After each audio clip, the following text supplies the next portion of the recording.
Hello friends. तो आज हम लोग अपने इस वीडियो की शुरुआत क्वेश्चन नंबर 57 से करने वाले हैं। पिछले वीडियो में हम लोग क्वेश्चन नंबर 56 तक डिस्कस कर लिए थे। तो चलिए क्वेश्चन नंबर 57 से आज हम लोग अपने क्वेश्चन की शुरुआत करते हैं। तो क्वेश्चन नंबर 57 कह रहा है कि which of the following is the last example of the use of Tughlaq batter sloping buttress. Right. तो तुगलक आर्किटेक्चर से पूछ रहा है कि एक ढलान टाइप का जो होता है, गुंबद में ढलान टाइप का, तो उसका लास्ट एग्जाम्पल क्या है। राइट। तो हसन खान टॉम्ब, ईसा खान टॉम्ब, आदम खान टॉम्ब या शेर शाह मोजोलियम। राइट। यानी कि हसन खान का मकबरा, ईसा खान का मकबरा, आदम खान का और शेर शाह का मकबरा। तो इसका जो आंसर हमें निकल के आता है वो आपका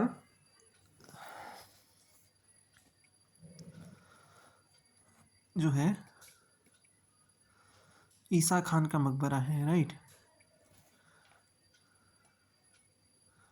B is the right answer. Sher Shah का मकबरा जो है ये आपका अफ़गान आर्किटेक्चर का मार्वल माना जाता है और ये सबका सासाराम बिहार में पड़ता है।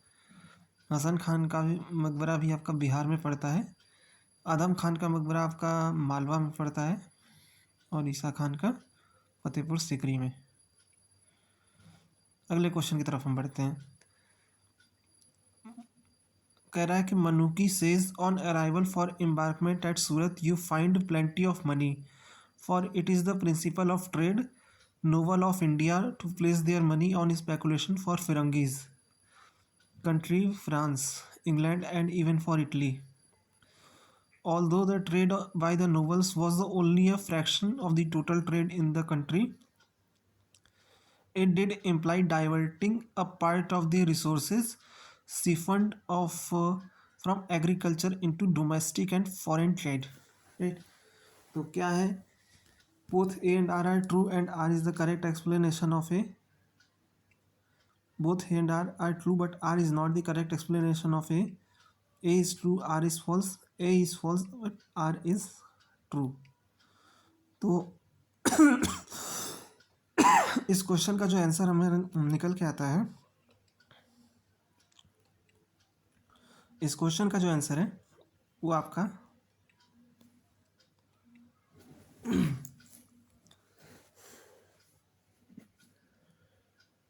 डी है। यानी कि A is false but R is true. Right. फिर कहता है कि Aliwal Khan was the architect of which of the following buildings? Aliwal Khan was the architect of which of the following buildings? Mausoleum of Hassan Khan Sur, Sher Shah Mausoleum, Adam Khan tomb और Humayun's tomb.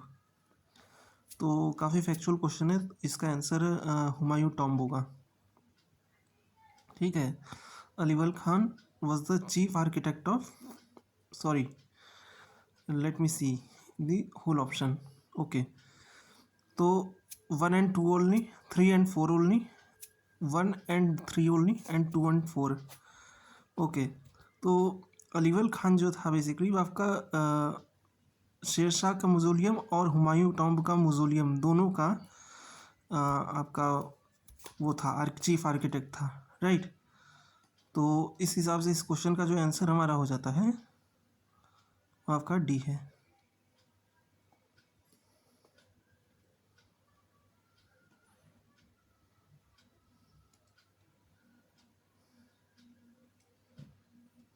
ठीक है। D is the right answer.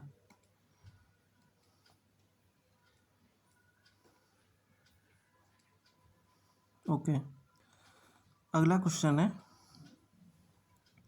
when Charans from chiefdom of Rajasthan represented to a Mughal emperor and by their Raja, the emperor evaded the complaint by saying that he is a Mota Raja. Okay, कह रहा है when Charans from chiefdom of Rajasthan represented to a Mughal emperor and complained about atrocities perpetrated on them by the Raja. The emperor evaded the complaint by saying that he is Mota Raja. Right? तो किसके बारे में कहा रहा है, यहाँ पे मोटा राजा कौन है और यहाँ पे एम्परर कौन है? तो Raja Uday Singh of Jodhpur and emperor Akbar, Mirza Raja Jai Singh of Amber and emperor Jahangir, Rana Raj Singh of Bikaner and emperor Akbar, Rana Raj Singh of Mewar and emperor Aurangzeb. Right? तो मोटा राजा जिसे कहा जाता है इतिहास में, मोटा राजा उदय सिंह को कहा जाता है. राइट? और उस समय एम्परर जो थे अकबर थे. बेसिकली मोटा राजा उदय सिंह की जो बेटी थी, डॉटर थी, वो जहांगीर की बीवी थी. राइट? वाइफ ऑफ जहांगीर, जो कि शाहजहाँ की मदर थी. ये वाइफ ऑफ जहांगीर थी, इनकी जो पुत्री थी, और ये शाहजहाँ की मदर थी. मिर्जा राजा जय सिंह ऑफ अंबर. जय सिंह जो था आपका, ये आपका औरंगज़ेब के टाइम पे एक बहुत ही इन्फ्लुएंशियल राजपूत अमीर था, और ये काफ़ी ज़्यादा फेमस था पुरंदर की लड़ाई में, जिसमें शिवाजी को इसने हराया था. राइट? फिर राजा राय सिंह ऑफ बीकानेर, ये बीकानेर का राजा था. और राणा राज सिंह ऑफ मेवाड़, ये मेवाड़ के राणा राज सिंह थे, जो औरंगज़ेब के कंटेम्प्रेरी राणा थे मेवाड़ के. राइट? तो इस क्वेश्चन का फिलहाल आंसर हो जाता है आपका ए. राइट? अगले क्वेश्चन की तरफ हम बढ़ते हैं. In medieval India there were cross cultural interaction among the people of different faiths. Right? Mughal rulers and nobility used to interact with Jadru Gosai, a Brahmin ascetic and an exponent of Vedic thought. They were impressed with his knowledge of Vedanta, which was considered similar to Sufism. So, who among the following are known to have met the Jadru Gosai? Right? तो Akbar, Jahangir and Mirza Aziz Koka, Jahangir Shahjahan and Abdul Rahim Khana, Akbar prince Khusrau and prince Khurram, Shahjahan Raja Vithal Das and Surat Singh Rathore. Right? तो इस question का जो answer है, आपका है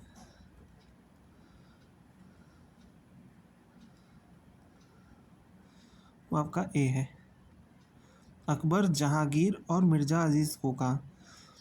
अकबर मिलता था, ठीक है, अकबर मुग़ल बादशाह था, जहांगीर इसका बेटा था सलीम, और मिर्ज़ा अजीज़ कोका जो था अकबर का भाई था. ठीक है, मिल्क ब्रदर था. तो इसलिए इस क्वेश्चन का आंसर ए हो जाता है. Arrange in a chronological sequence of the following rulers who ruled after Aurangzeb's death. तो पहला है बहादुर शाह, फारूक सियर, रफ़ी दरजात और जहांदार शाह. ठीक है, तो बहादुर शाह का जो आपका रूल आता है, लेट मी एक्सप्लेन.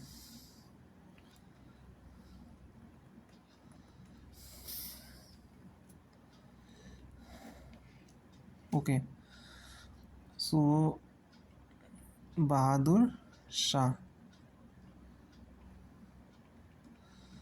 ये आपका रूल करता है 1707 से लेकर 1712 तक.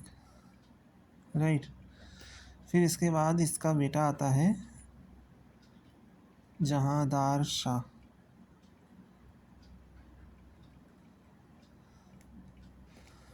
ये 1712 से लेकर 13 तक रहता है. फिर फारूक सियर आता है, फारूक सियर ये आपका आता है 1713 से लेकर 19 तक ये रहता है। फिर शॉर्ट पीरियड के लिए आता है रफ़ी उद्दौला 1719 में। फिर उसी के थोड़े दिन बाद रफ़ी उद-दरजात 1719 में ही आके ख़त्म हो जाता है। फिर आता है मोहम्मद शाह, जिसे रंगीला भी कहा जाता है। ये आपका रहता है 1719 से लेकर 48 तक।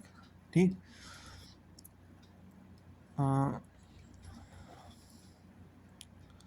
इसके बाद कोई इतने ज़्यादा खास लेटर मुगल्स फेमस नहीं रहते, तो यही हमारे देखने को मिलते हैं मेन, जो जिनके बारे में कुछ काम हुआ रहता है। हालांकि ऐसा नहीं है कि नहीं आते हैं और उनका कोई नाम नहीं है।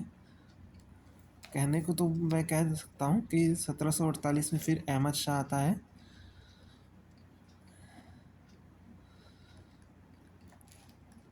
सत्रह सौ अड़तालीस से लेकर 52 तक रहता है, लेकिन ये इतना इम्पोर्टेंट नहीं है। राइट। तो इसी ऑर्डर में हमें देखने को मिलता है। राइट। अब अगर पर्टिकुलरली बहादुर शाह की बात करें तो इसके बारे में कहा जाता है कि ये लेटर मुगल्स में इकलौता ऐसा बादशाह था जिसने कुछ एक बादशाह के तौर पे कुछ काम किया था। ठीक है। और इसका सबसे पहला काम था कि इसने शाहू को रिलीज़ किया था, छोड़ा था।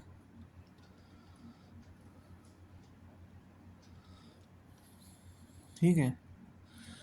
फिर इसका दूसरा काम ये था कि इसने सिखों के साथ बातचीत शुरू की थी।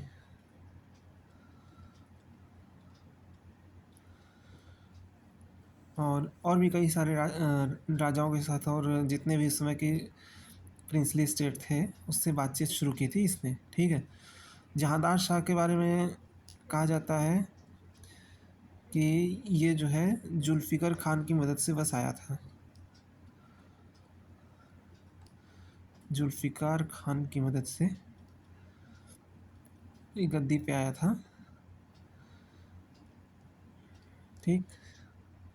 फारूक सियर, इसे घृणित कायर कहा जाता है। घृणित कायर इसे कहा जाता है क्योंकि इसको हटा के ये खुद आया था, और ये जो आया था ये सैयद भाइयों की मदद से आया था, जो कि अब्दुल्ला खान और हुसैन अली की मदद से था। बाद में यही दोनों भाई जो रहते हैं वो इस फारूक सियर को हटा के, मतलब मरवा के, ये दोनों को बादशाह बनाते हैं। राइट। लेकिन फिर आता है मोहम्मद शाह। ये इन दोनों को ख़त्म करवा के, इन दोनों को असैसिनेट करवा के अपनी पोजीशन कंसोलिडेट करता है और थोड़ा लंबे समय तक ये रूल करता है। इसे रंगीला बादशाह भी कहा जाता है। रंगीला बादशाह कहा जाता है। इसके टाइम की खासियत ये है कि मोहम्मद शाह के टाइम पे आते आते अवध, बंगाल, हैदराबाद, ये तीनों राज्य स्वतंत्र हो जाते हैं, जिसमें से अवध जो है 1723 में, बंगाल 1724 में, और ये 1722 में, ये भी 24 में सॉरी होता है। अवध का जो फाउंडर रहता है उसका नाम रहता है सादत खान।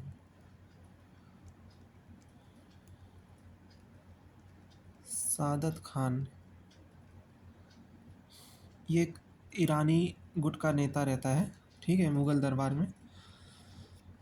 बंगाल का रहता है मुर्शीद कुली खान।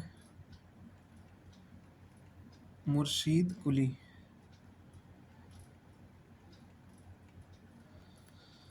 और इसका क्या रहता है, निजाम उल मुल्क असफ़। निजाम उल मुल्क, ये तो खैर निजाम बनने के बाद अपनी टाइटल रखता है। इसका नाम रहता है चिनकिलिज खान। चिनकुलिज खान, राइट। तो ये था पूरा मामला। तो आई होप आप इस क्वेश्चन को समझ पाए होंगे। तो वापस से अपने क्वेश्चन की तरफ हम आते हैं, राइट। तो हाँ, क्वेश्चन ये कह रहा है कि हमें क्रोनोलॉजी के हिसाब से सजाना है। तो सबसे पहले तो बहादुर शाह होगा, राइट। दूसरे नंबर पे होगा जहांदार शाह, ठीक है। तीसरे पे फारूक सियर और चौथे पे रफ़ीउद्दरजात। यानी कि 1 4 2 और 3, 1 4 2 3, यानी C is the right answer. Okay, चलिए अगले क्वेश्चन की तरफ हम देखते हैं। ये एक आपका अनसीन पैसेज टाइप का क्वेश्चन है। तो इसी की तरफ हम बढ़ते हैं। These ships playing is Arabian Sea are wretched affairs, and many of them get lost, for they have no iron fasting and are only stitched together with twine made from husk of the Indian nut. They beat this husk until it becomes like a horsehair, and from that spin twine. With this stitch the planks of the ship together. It keeps well and is not corroded with the sea water, but it will not stand well in a storm. The ships are pitched but are rubbed with fish oil. They have a mast, sail, and rudder, and have no deck, but only a cover spread over cargo when the loaded. This consists this cover consists of hides, and on the tops of these hides they put the horses which they take from Hormuz to India for sale. They have no iron to make nails of, and for this reason they use only wooden tree nail in their shipbuilding, and then stitch the planks with twines as I have told you. तो ये Marco Polo का कथन है, Marco Polo का statement है। Hence it is a perilous business to go on a voyage on those ships, and many of them are lost, for in the sea of India the storm are often terrible. तो कह रहा है कि in Indian ships in joining planks which of the following technique are used: carveling, clinker technique, choking और रेवटिंग और tongue and groove technique, ठीक है। तो इस क्वेश्चन का जो आंसर हमें देखने को मिलता है वो आपका डी है, यानी कि रेवटिंग और tongue and groove technique, right. फिर अगला है, according to Marco Polo Indian ships normally have had how many masts? 1 2 3 and 5। तो मार्को पोलो के अनुसार कितने मास्ट होते थे इंडियन शिप्स में? तो इस क्वेश्चन का आंसर है 1, only 1। Marco Polo, while complaining that Indian ships had only a cover spread over the cargo when loaded, was complaining about the absence of which of the following: decks, pintle, बुडगियों and steering oar. तो इसका जो answer है आपका डेक्स के बारे में बताया है, डेक्स। और फिर Marco Polo complains about the absence of iron nails, which of the following 17th century traveler also complain of the absence of use of lathe to cut the screw grooves? Bernier, Tavernier, Thevenot, Manucci. तो इसका answer है थेवनॉट। थेवनॉट एक British बंदा था, ठीक है, British traveller था, उसने इसके बारे में बताया था। फिर which of the following statement regarding James Mill and his utilitarian is not correct? As utilitarian, James Mill was an adherent supporter of Sanskrit and Persian learning. In James Mill opinion, the Orientalists, instead of helping to eradicate the decay of Oriental despotism, were guilty of perpetuating it. In writing History of British India, James Mill periodized Indian history on communal lines. Mill sought legal solution to socio-cultural problems of India. तो इस question का जो answer हमारा देखने को मिलता है वो ए है।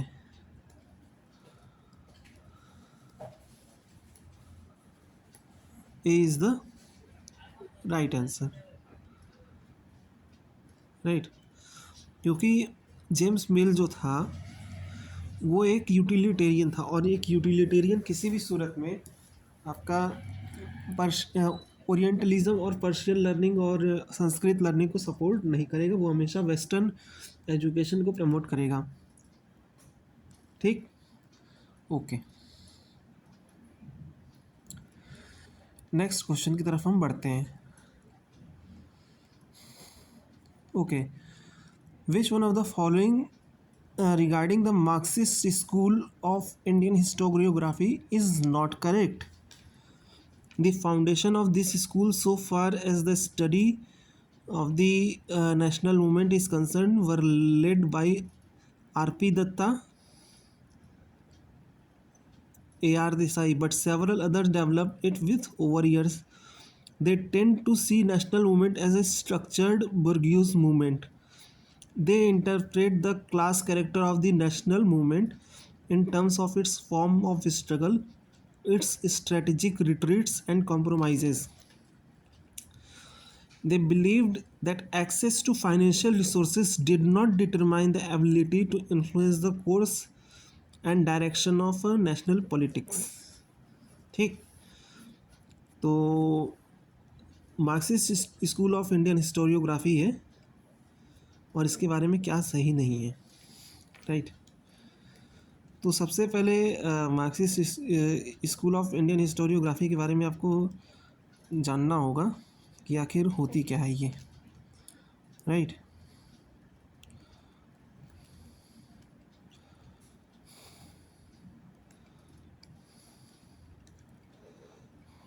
तो मार्क्सिस्ट हिस्टोरियोग्राफी जो होता है, मार्क्सवादी इतिहास लेखन इसे कहते हैं।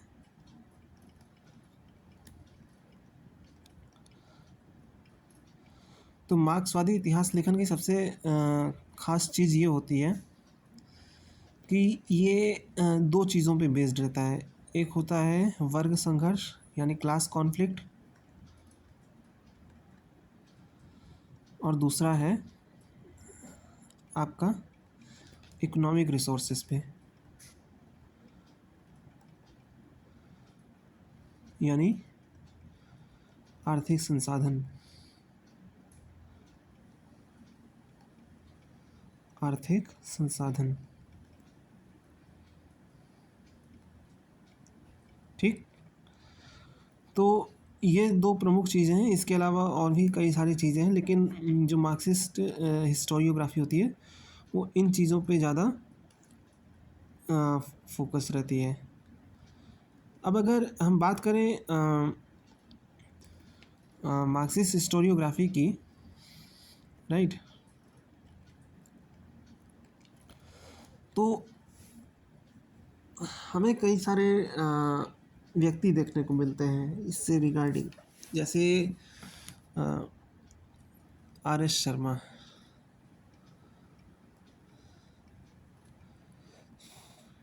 राइट, सतीश चंद्रा,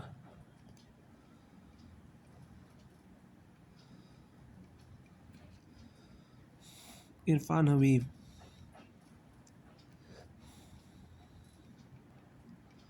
डी कोसाम्बी,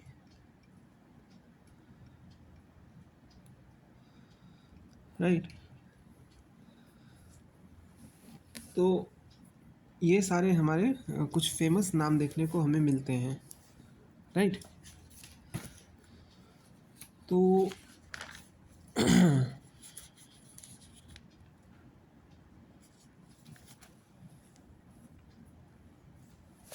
इसके अलावा हमें अगर मॉडर्न में बात करें तो विपिन चंद्रा,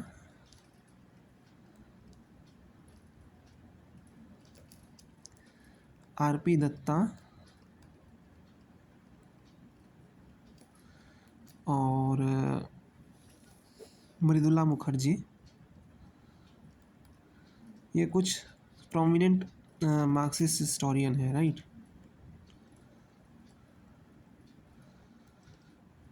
तो वही बात कर रहा है कि मार्क्सवादी इतिहास लेखन के बारे में आप अपने क्वेश्चन के ऊपर वापस आते हैं समझने के लिए कि आखिर क्वेश्चन हमारा कहना क्या चाह रहा है।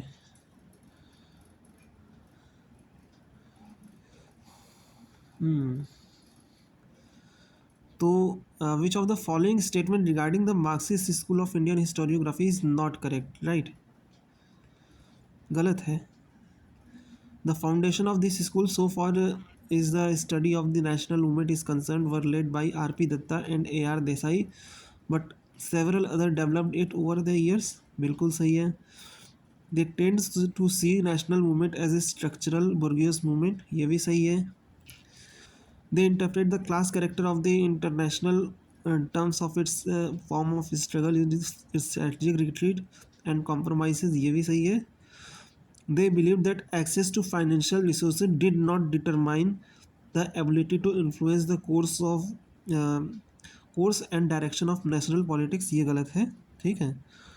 तो इसलिए इस क्वेश्चन का जो आंसर हमारा निकल के आता है D is the right answer, क्योंकि गलत पूछ रहा था, ठीक है, नॉट करेक्ट पूछ रहा था, तो नॉट करेक्ट आपका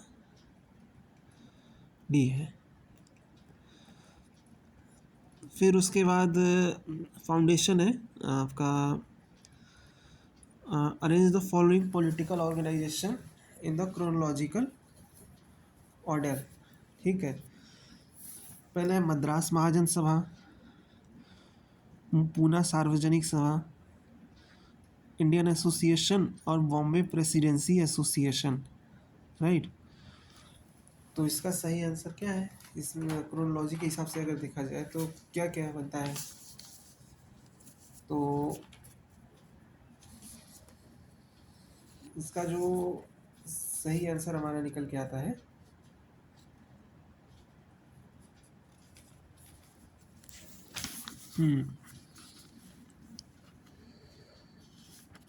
ये है आपका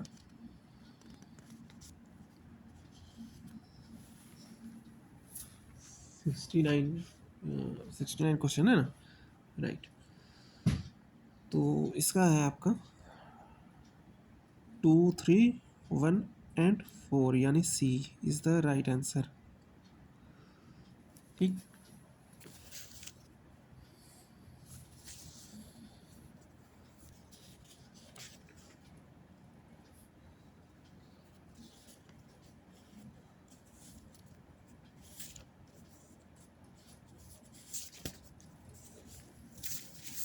अब अगले क्वेश्चन की तरफ हम बढ़ते हैं और अगला क्वेश्चन हमारा कह रहा है कि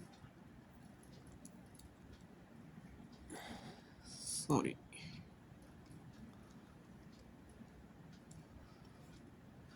कि who regards the revolt of 1857 as the source of spring of national movement?